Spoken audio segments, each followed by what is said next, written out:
ಎಲ್ಲ ಸಂಘಟನೆ ಹೇಳ್ತಾರೆ. ನಮ್ಮನ್ನು ಉಳಿಸ್ಬಿಟ್ಟು ಒಳ್ಳೆ ತುಂಬ ಆಭಾರಿಯಾಗಿದ್ದೀವಿ. ಎಲ್ಲರಿಗೂ ದೊಡ್ಡವರ ಆಶೀರ್ವಾದ ಎಲ್ಲ ಸಂದರ್ಭದಲ್ಲಿ ಇದೇ ಥರ ಸಮಾಜ ಸೇವೆ ನಮ್ಮದು ಮುಂದೆ ಮುಂದುವರಿಬೇಕು ಅನ್ನೋದು ಆಸೆ ಒಳ್ಳೆಯದಾಗಲಿ. ನೀವು ಎಷ್ಟು ವರ್ಷದಿಂದ ಈ ಸಮಾಜ ಸೇವೆಯಲ್ಲಿ ತೊಡಗಿದ್ದೀರಾ? 3 ವರ್ಷದಿಂದ ನಾವು ಮಾಡ್ತಾ ಇದ್ದೀವಿ. ಇನ್ನು ಮುಂದೆ ಮಾಡಬೇಕು. ಈ ರಿಯಾಲಿಟಿ ಬುಕ್ ಆಫ್ ವರ್ಲ್ಡ್ ರೆಕಾರ್ಡ್ಗೆ ನೀವು ಆಯ್ಕೆ ಆಗಿದ್ದೀರಲ್ಲ, ಅದು ನಿಮ್ಗೆ ಹೇಗೆ, ಯಾರು ನಿಮ್ಗೆ ಅಪ್ರೋಚ್ ಮಾಡಿದ್ರು, ಹೇಗೆ ಸಿಕ್ತು, ಅದ್ರ ಬಗ್ಗೆ ಸ್ವಲ್ಪ ಏನಾರು ಹೇಳ್ಬೋದಾ? ರಿಯಾಲಿಟಿ ವರ್ಲ್ಡ್ ಆಫ್ ಫಸ್ಟ್ ಒಂದು ಹಿಂದೂ ಫಂಕ್ಷನ್ಗೆ ಒಂದು ಇನ್ವಿಟೇಷನ್ ಬಂತು. ಅದಾದಮೇಲೆ ನನಗೆ ಕರಾಟೆ ಸರ್ ಬಂದು ಹೇಳಿದ್ರು, ಅವ್ರಿಗೆ ಈ ಥರ ಇದೆ, ಒಂದು ನಿಮ್ಮನ್ನು ಗುರುತಿಸ್ಬಿಟ್ಟು ಕೊಡ್ತೀವಿ ನಾವು, ಏನೂ ಇಲ್ಲ ಅಂತ ಹೇಳ್ಬಿಟ್ಟು ಅವ್ನು ಸ್ವಲ್ಪ ಎಲ್ಲೋ ಹಿಂಜರಿಕೆ ಆಯಿತು ನಮಗೆ. ಆ್ಯಕ್ಚುಲಿ ನಾವು ಮೊದಲಿಂದಲೂ ಮಾಡ್ಕೊಂಡ್ಬಂದಿದ್ವಿ. ಮೀಡಿಯಾ ಇನ್ನೊಂದು ನಮ್ಗೆ ಇಷ್ಟ ಆಯ್ತಿಲ್ಲ.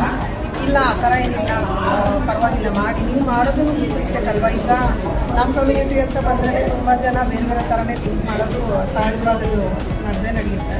ಸೊ ನಮ್ಮಲ್ಲೂ ಈ ಥರದ್ದು ಒಂದು ಒಳ್ಳೆ ಕೆಲಸಗಳನ್ನ ಮಾಡ್ತೀವಿ ಅನ್ನೋದು ಗುರುತಿಸ್ಬೇಕು. ಎಲ್ಲರೂ ಒಂದೇ ಥರ ಇರಲ್ಲ ಅನ್ನೋದು ನಮ್ಮದೇ ಒಂದು ಆಶಯ ಅಷ್ಟೇ. ಇವರು ಫಸ್ಟ್ ಶುರು ಮಾಡಿದ್ದು 2 ಇಯರ್ಸ್ ಬ್ಯಾಕಿಂದಲೇ ಶುರು ಮಾಡಿದ್ವಿ. ಸೊ ಇದಾದ್ಮೇಲೆ ಇವಾಗ ಒಂದು ಮತ್ತೆ 2 ವರ್ಷದಿಂದ ಒಂದು ಸ್ವಲ್ಪ ಕಡಿಮೆ ಪ್ರಮಾಣದಲ್ಲಿ ಮಾಡ್ತೀವಿ. ಈಗ ಜಾಸ್ತಿ ಪ್ರಮಾಣದಲ್ಲಿ ಮಾಡೋಣ ಅಂತಿದ್ದೀವಿ. ಇನ್ನೂ ಹೆಚ್ಚು ಪ್ರಮಾಣದಲ್ಲಿ ಮಾಡಬೇಕು. ಈ ಸಮಾಜ ಸೇವೆ ಅಂದರೆ ನೀವು ಯಾವ ರೀತಿ ಸಮಾಜ ಸೇವೆ ಮಾಡಿದ್ದೀರಾ? ಹಾಗಾದರೆ ಸಮಾಜ ಸೇವೆ ಬಡ ಮಕ್ಕಳಿಗೆ ಬುಕ್ಸು, ಆ ಥರ ಫೀಸ್ಗಳಿಗೆ ಹೆಲ್ಪ್ ಮಾಡೋದಾಗಲಿ, ಮತ್ತು ಬಡ ಜನರಿಗೆ ವಲಸೆ ಬಂದಿರೋ ಕಾರ್ಮಿಕರಿಗಾಗಲಿ ಅವ್ರಿಗೆ ಸ್ವಲ್ಪ ಹೆಲ್ಪ್ ಮಾಡ್ಕೊಂಡು. ಓಕೆ, ಹಾಗಾದರೆ ನೀವು ಸಮಾಜಕ್ಕೆ ಏನು ಸಂದೇಶ ಕೊಡ್ಬೋದು ಒಂದೇ ಮಾತಲ್ಲಿ ಹೇಳೋದಾದ್ರೆ? ಸಮಾಜಕ್ಕೆ ಏನು ಸಂದೇಶ ನಾನು ಕೊಡೋಕ್ಕೆ ಇಷ್ಟಪಡ್ತೀನಿ ಅಂದರೆ, ಯಾವ ವ್ಯಕ್ತಿ ಒಂದು ಪರಿಸ್ಥಿತಿ ಇರ್ತಾನೋ ಆ ಪರಿಸ್ಥಿತಿ ಅನುಗುಣವಾಗಿ ನಾವು ಬದುಕಬೇಕಾಗುತ್ತೆ. ಇವಾಗ ನಾವು ಟೀ ಶಾಪ್ ಮಾಡಿದ್ರೆ ನಾವು ಟೀ ಶಾಪಲ್ಲಿದ್ದೀವಿ ಅಂತ, ಒಂದು ಬಟ್ಟೆ ಶಾಪಲ್ಲಿದ್ದರೆ ಒಂದು ಬಟ್ಟೆ ಶಾಪಲ್ಲಿದ್ದೀವಿ ಅಂತ. ನಾನು ಏನು ಜನರಲ್ಲಿ ಕೇಳ್ಕೊಳ್ಳೋದು ಇಷ್ಟಪಡ್ತೀನಿ ಅಂದರೆ, ಪರಿಸ್ಥಿತಿಗಳು ಹೆಂಗಿರುತ್ತೋ ಆ ವ್ಯಕ್ತಿಗಳನ್ನ ಅದೇ ಥರ ನೋಡಬೇಕು. ದೃಷ್ಟಿಕೋನ ಬದಲಾಗಬೇಕು ಫಸ್ಟು.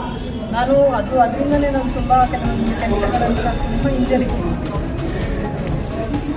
ಹಿಂಜರಿಯೋಕ್ಕೆ ಪ್ರಯತ್ನ ಆಗುತ್ತೆ. ಯಾಕಂದರೆ ನಾವು ಒಳ್ಳೆ ಕೆಲಸಗಳು ಮಾಡಬೇಕಾದ್ರೆ ಅದನ್ನು ಗುರುತಿಸ್ತಾರೆ ಅಂದಾಗ ನಮ್ಮ ಪರಿಸ್ಥಿತಿಗಳು ಹೆಂಗಿರುತ್ತೆ ಅದನ್ನು ಸ್ವಲ್ಪ ಅರ್ಥ ಮಾಡ್ಕೋಬೇಕು. ಅವರು ಈಗ ನಮ್ಗೆ ಏನೇ ಕಷ್ಟ ಇದ್ದರೂ ನಾವು ಇನ್ನೊಬ್ಬರಿಗೆ ಸಹಾಯ ಮಾಡುವಂಥ ಮನಸ್ಥಿತಿ ಇಟ್ಕೊಂಡಿದ್ದೀವಿ ಅಂದಾಗ ಅವರು ನಮ್ಮ ಜೊತೆ ಕೈ ಜೋಡಿಸಿ, ಇಲ್ಲ ನಾವಿದ್ದೀವಿ ನೀವು ಮಾಡಿ ಅನ್ನೋ ಥರ ಇನ್ನೂ ಹೆಚ್ಚು ಜನ ಪ್ರೋತ್ಸಾಹ ಕೊಟ್ಟರೆ ಇನ್ನೂ ಹೆಚ್ಚೆಚ್ಚಾಗಿ ನಾವು ಕೆಲಸ ಮಾಡೋಕ್ಕೆ ಈಗ ಆಭಾರಿಯಾಗಿರ್ತೀವಿ ಅಂತ ನಾನು.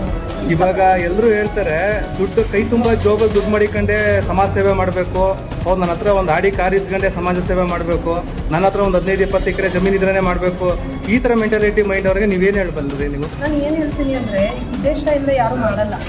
ಈಗ ನಾವು ಏನಕ್ಕೆ ಮಾಡ್ತೀವಿ ಅಂದರೆ, ನಾವು ಆ ಕಷ್ಟಗಳನ್ನ ಎಲ್ಲ ಎದುರಿಸ್ಬಿಟ್ಟು ಬಂದಿರೋದು. ಇವಾಗ ಅವರು ಬಡ ಮಕ್ಕಳು ಈ ವಲಸೆ ಬಂದಿದ್ದಾರೆ ಅಂದರೂ ನಾವು ವಲಸೆನೇ ಬಂದಿರೋದು.